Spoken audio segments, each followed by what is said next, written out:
I stood staring out the window an hour later. William sat waiting as I took in a deep breath. The sun still bathed the green land in gold, but black clouds had rolled in from the Irish Sea. "How often do you have breakdowns like that?" he asked.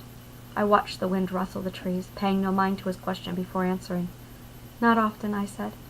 "I can feel the anxiety long before I get to that point, and know I have to end the conversation to steer it off topic without others knowing. Most of the time I don't talk about myself, and people don't ask. I never talk about myself. So long as the topics stay off my past, I'm good." With a sigh, I left the window and returned to the table. There, I settled myself down into the chair. "When I talk about this," I said, "when I exhume these memories, there is no avoidance or curtailing the topic. The anxiety will rise. It's why I warned you." He peered down at his notes. He looked uncertain of what to say, if he should say anything at all. "Ready to continue?" I asked. He nodded. The next 2 years passed with a steady amount of problems with my half-brother. Sean proceeded to torture the snakes and frogs and any other wildlife he could get his hands on.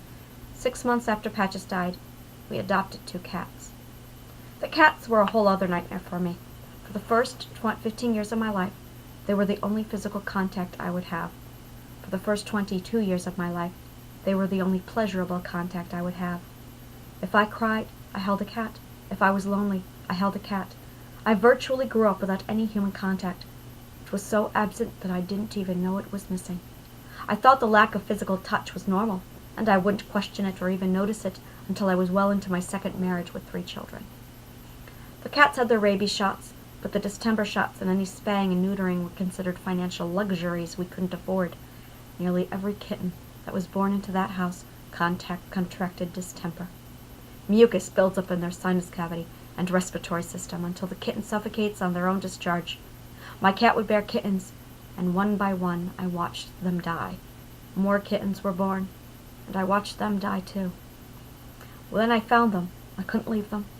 After all that they had done for me, holding them until they took their last breath was the least I could do for them. Alone I grieved, and alone I cried. Death and I became very close acquaintances. Dinners continued as expected. I was carefully taught that I was selfish and worthless. By the time I associated food with rejection, my father added another layer to my value. Back then, my father was a penny counter. Every speck of food, every drop of milk consumed launched a breakdown of how much we cost him. The financial expense didn't end there. Every Christmas, every birthday, every article of clothing, everything we needed, school supplies and toiletries, was tallied up and the breakdown thrown back at us. By my 15th birthday, I had concluded that I was worth $1. My half-brother had developed an odd sense of humor at the expense of others. Within those 2 years, he threw the cat down the stairs. She landed on me and shredded my back. He blew ground pepper in my eyes. He insisted he was trying to make me sneeze. Maybe he was, but Sean was apathetic and held himself above the law. If it was an honest mistake, there was too much in question to believe him. My mother reinforced Sean's behavior with her incessant reassurance that boys will be boys, and so life went on until the 13th day of September in 1990. I was 10 years old. The phone had run at 6 o'clock that morning. I remember laying there thinking how odd it was to hear the phone ring so early. It was raining, so I lay awake and listened to the rain. 7 o'clock came and went. We should have been up an hour ago. That morning my mother did not come in to wake us. I climbed out of bed and made my way down the hall. She was in the kitchen crying. The school bus would be there soon. "What's wrong?" Charles asked. My mother said nothing. Eugene, Sean, and Marie entered the kitchen. We stood there around my mother and waited. "Mum?" I said. "What's wrong?" She sniffled and quietly sobbed into a tissue. After several moments, where we all stood about pondering, she spoke. "There's been an accident," she managed to say. A sick feeling came over me. Something bad had happened, and we stood waiting for the news.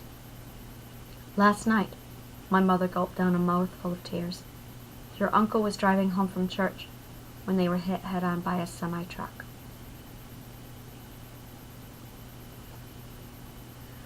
I stared at my folded hands resting on the kitchen table. "Why stop there?" said William. "What happened?" I shook my head. I cannot do this justice. That story belongs to my aunt, and she needs to be the one to tell it. I stood and cleared the mugs from the table. When that was done, I took up a dishcloth and absent-mindedly wiped down the counter. "My aunt has a strength in her that I have seen in no other," I said, and threw the rag in the sink. She wasn't in that car accident because she was home with her son. My aunt buried 3 of her children and her husband while nursing her 1-week-old. William stared as I shook my head. I have no right to tell her story, I said. I could feel another wave of tears building, and I shoved them back down.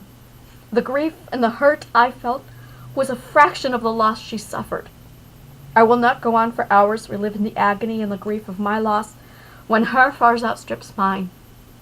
I sighed and ran my hands over my face before continuing. You need to know, aside from the cats, that was my first real introduction to death. You need to know that we spent the next year in Pennsylvania. The lone survivor of that accident was my 9-year-old cousin Hannah. I sighed and settled myself back at the table, threw my hands back, and gazed out the window at the black clouds. Hannah walked away with brain damage and a broken leg that would never grow again. Her mind had been reset. She had to relearn how to walk, how to talk, how to read, how to write, all at age 9. Today she was a child of her own, and to look at her, to talk to her, you can't tell she had to start her life over. My mother told me that the adults, my aunt, my grandparents, nurses, and doctors, hoped my exposure to Hannah would help her recovery because she and I had been close. This came from my mother. I don't know if it's true. I do know that I spent the next year at Hannah's bedside. William scribbled his notes while I thought back to that year. Some things are harder to remember than others, I muttered. William looked up from his notes. But that year, some memories are very clear to me. I sighed and turned my attention to William. I do not wish to overshadow my aunt's suffering with my own, I said, so I will be brief. I walked away from my 10th year detesting the taste of death's bitter hand, and I suffered it alone. After my mother told us that my cousins and uncle had died, my siblings and I stood in the kitchen and cried. Not one hug was exchanged among us. Not one.